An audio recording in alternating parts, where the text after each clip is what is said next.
to withstand the light which now is on a tower just above your palace. What am I talking about? You reach your palace, you've seen it. It's beautiful, it's glittering. Suddenly you see this light that is shining down, and beautiful light that covers your whole entire property. It's not the sun. It's not special light coming from above. You look up into that tower, and in that beautiful tower, there is your spouse, your wife, is waiting for you there. So our sisters who enter Jannah, are you walking to your palace, or are you actually escorted to your palace and then you are placed there to wait for your spouse who is about to come and meet you? So in other words, maybe you are there and you are clothed and given the beautiful jewelry, the makeup of Jannah is placed on you, you are prepared for your groom who is about to approach, and you're waiting to see his face and how you're going to be attractive to him. You know the nature of men and women? This is the nature of men and women. Women love to beautify themselves to attract their husbands first, even though the husbands also attract their wives. But in the first stage, the woman loves to beautify herself as in her nature. So imagine you've entered now, and there are servants of yours in your palace. You've beaten your husband there, and they've prepared you and put all this makeup on you. In fact, in Jannah, what is makeup? Is it fake up? As we call it in Israel, I call it fake up. No. What is the makeup in Jannah? You don't need any makeup. The makeup of Jannah is the way Allah has created your face. And now I would like to describe just a little bit of the women of Jannah. The women of Jannah, the women who enter Jannah from this world are indescribable. I cannot describe them. The hadiths and the ayat in the Quran have not described the women of this world who enter Jannah. But what have they described? They've described the women who are created in Jannah, the Hur al-Ain. As for the descriptions of the women who enter Jannah, they are beyond their beauty. Forget it. They will look like they were just insignificant, just a little pearl they wear around their neck. That's all it is really. So the Hur in Jannah, the women of Jannah, Ar-Rasul sallallahu alayhi wa sallam says, وَلَا نَصِيبُ رَأْسِهَا. The tiara. Ever heard of a tiara? A crown or a tiara of a princess or of a queen? So the crown or a tiara that she wears on her head. I'm not even talking about her head. We're talking about the tiara, the crown that she wears on her head. From her beauty, خَيْرٌ مِّنَ الدُّنْيَا وَمَا عَلَيْهَا. Ar-Rasul sallallahu alayhi wa sallam said, it is better than the whole world and everything that's on it. In another hadith, which is also sahih, he said, if her face were to be shown to the people of the world, there will be a world war over her. There will be a world conflict over this one woman. Forget about all these beauty pageants that are elected and voted for. Forget about all the women that you've ever heard about or seen in this world. They are not even worth, wallahi, an atom's worth of span's length of a thread of hair of the women of Jannah. Literally, I'm saying this really. When you look at her, they're nothing. In another hadith, if she spat in the ocean of this world, how salty is the ocean? If she spat in the ocean of this world, it'll turn it sweet. The ocean, it'll turn it sweet. Now again, you might think to yourself, if it's that sweet, how can I bear the sweetness of her in Jannah? Again, your form and shape and your abilities in Jannah are super compared to here. They're nothing like here. Allah subhanahu wa ta'ala describes them in the Quran, Hur Ain. Hur Ain, which is a word used, which is familiar to the Arabs of the deserts at that time. These words, Hur Ain, were revealed in the Meccan verses, when the people lived in Mecca, the Muslims in Mecca, before they migrated. So he's talking first to the people of the desert and the people of Mecca who understand what Hur Ain means.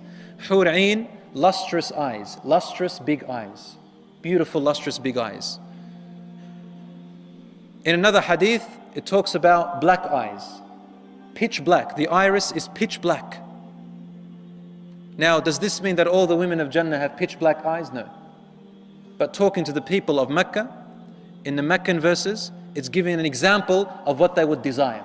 So in other words, if the Quran mentions a particular description of colors of the men or women in Jannah, it is giving only an example of what certain people can desire. So if it's talking to the people of Mecca, they desired lustrous big eyes, dark pitch black irises in a woman. So Allah says, for you, you will have that. In other words, if this is what you desire, you're going to get it. If you desire blue eyes, you're going to get it. If you desire green eyes, you're going to get green eyes. If you desire different colored eyes, you'll get them. Allah says in the Quran, وَلَهُمْ مَا تَشْتَهِي أَنفُسُهُمْ وَتَلَذُّ أَعْيُنُهُم. That explains it all. They will have in Jannah everything that their nafs, your temptations, your lusts, your desires inside of you tempt for. Anything the nafs desires for, you can have it. وَتَلَذُّ أَعْيُنُهُم. And whatever their eyes want to taste. Taladh, meaning to taste. Whatever the eye wants to taste. You know, the eye can taste, yeah? Not like the taste of the tongue. The taste of the eyes, Allah subhanahu wa ta'ala says, whatever the eye wants to taste, meaning to look at, they will have it in Jannah. So if your eyes love to taste green eyes, this is what you will have of the best. Loves to taste the look of black pitch eyes, then this is what you will get. So whatever you wish and desire, it is there for you in Jannah. But the most beautiful thing of the women of Jannah is their nur, the light that emanates from them. And they have been clothed with clothing from Jannah, harir, silk of the most finest that you could ever imagine. And their shapes and forms are, you'll read the Quran and the Hadith, you will see it. I can't talk about it here because we have young men here who are not married yet. And we have our sisters here, we don't want to offend them. And we have children here who won't understand what we say, even if we say it. Read about them whatever you want. I narrated the ayah, recited the ayah, وَلَهُمْ مَا تَشْتَهِي أَنفُسُهُمْ وَتَلَذُّ أَعْيُنُهُمْ. You'll have anything your nafs desires and whatever your eye wants to taste. That explains it all. So in other words, whatever your feelings want, whatever your eyes want, whatever your anything, it is there. So you see your wife in Jannah. Now there is a question. Is it your wife that is in this world? You will see her again in the hereafter. Or is it another wife? Or is it women that Allah has created? Is it the same man that you will get? The answer, my dear brothers and sisters, some of it will shock you. Asma radiallahu anha married Az-Zubayr radiallahu anhu.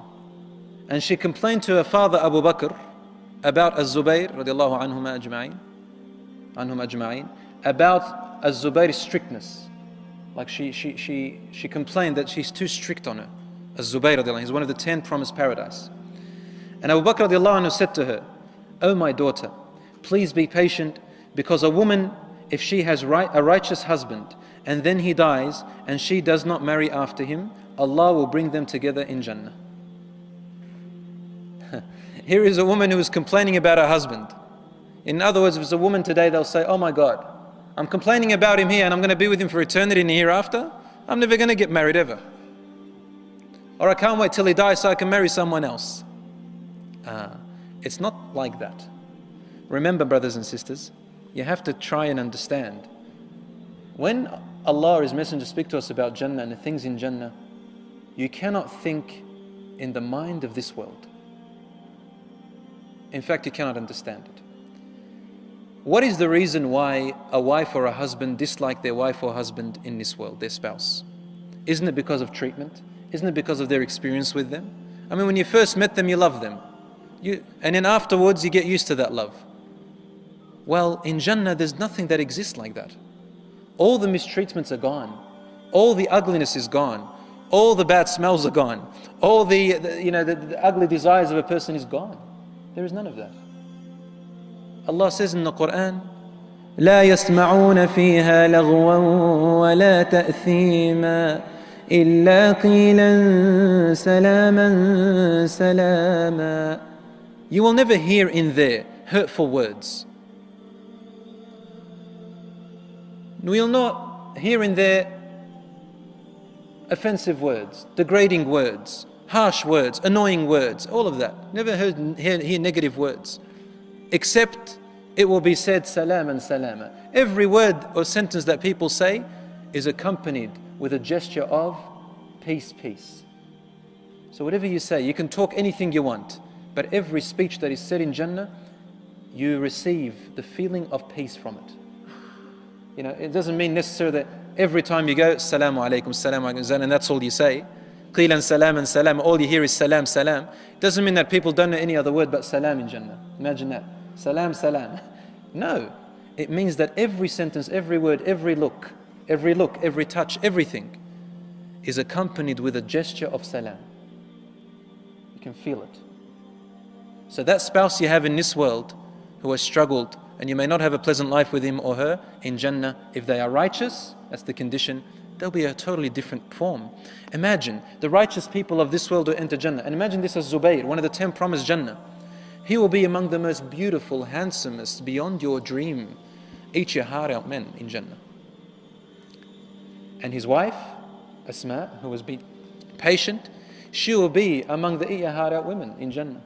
So imagine the righteous women of this world and the righteous men. No matter how you may look, no matter how your character is, in Jannah, you'll be of the perfect form. Yeah, and I will say this, maybe if I can say it this way. There was this story of this man who was married to this woman for 60 years. Finally she died. And she gave him misery in this life. When she died a Muslimah, at their grave, the Shaykh said, "Oh Allah, unite her with her husband in Jannah." The husband looks at him and says to him, "Please, Ya Shaykh, 60 years of my life in misery, you want me to live for eternity in misery?" Now, if that old man knew, if he knew that his wife was going to enter Jannah, and he went to Jannah and he saw her there, the first one he will desire is her.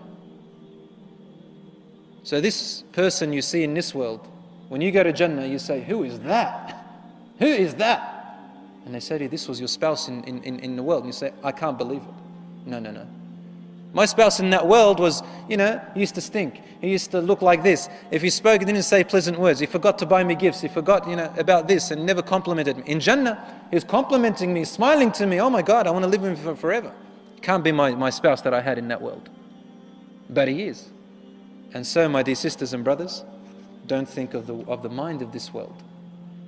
A woman came to the Prophet ﷺ, an old woman, and said, "Ya Rasulullah, will I enter Jannah?" He looked at her and wanted to be humorous with her.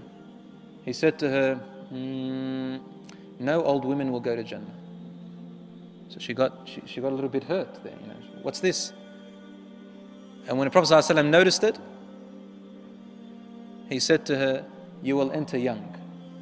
You will enter young." Meaning, when you enter Jannah, you will no longer be in old age. And so it brought a smile to her face. Meaning you'll enter it, but you won't be old anymore. In Jannah, the people are at the age of about 30, 33 years old. Prime age. In this world, you may look at 30, 33, they may have a few white hairs, right? You want an 18, 19-year-old maybe. A 25-year-old. In Jannah, a 33-year-old is far more handsomer than a 25 of this world. 33 is the middle age, is the age of Isa alayhi salam. Rasulullah said the height of our father Adam alayhi salam, 60 dhira'an fi as-sama', 60 cubits or arm lengths tall in the sky, 20 cubits wide approximately, on the surah, on the shape of Adam alayhi salam, our father. And obviously people have different nur to other people in Jannah. Some of them are more handsome, some are more beautiful than others. But no one will be jealous of the beauty of anyone else.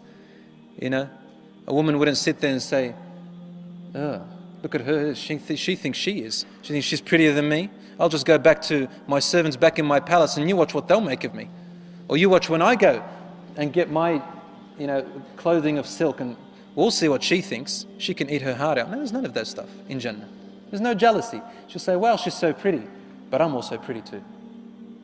Right? Husband comes back and she says to him, "You look more beautiful than when I first met you before." He says, "Yeah, I was in the market."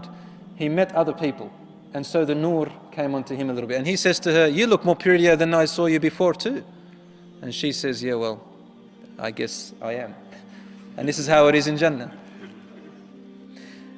I'll end it with this. The spouses say to each other in Jannah, the husband says to his wife, he initiates the saying, he will say to her when he first meets her, "Everything that I have seen so far in Jannah, there is nothing that I have seen that delighted my heart and delighted my eyes more than you more than what I have seen in you, my wife.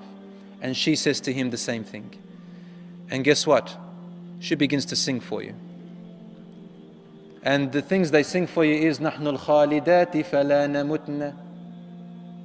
We are the ones who will live for eternity and we will never die.